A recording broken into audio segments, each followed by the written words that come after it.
Okay. Well, uh, I think 2020 has been a year of unforeseen shocks, the biggest being COVID globally, but Lebanon have been passing through also a lot of other waves of shocks in the last few months. But I think an ecosystem helps reduce the waves of the shock. They act as a softener of the shocks, and maybe a sort of a soft shield for those hits that an entrepreneur will take. So what we have been doing at Veritech was working a lot on trying to stabilize and provide support to the entrepreneurs we support.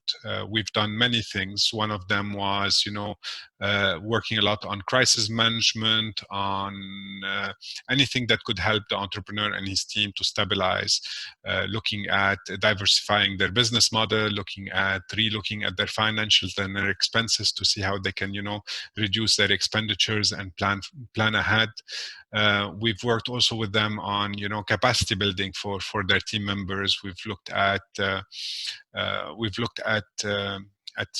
ways of accelerating funding or providing access to funds that are not available, or working with other players to subsidize or provide things for them to be able to survive these difficult times.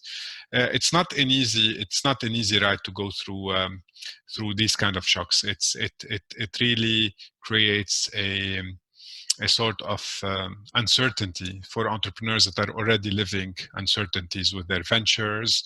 Adding to it a global uncertainty does not help at all. But we've seen fighters at Veritech, people who are really willing to ride those big waves and try to surf and get there. So we're hoping that we'll train more surfers to ride the waves and be able to cross to a safer shore.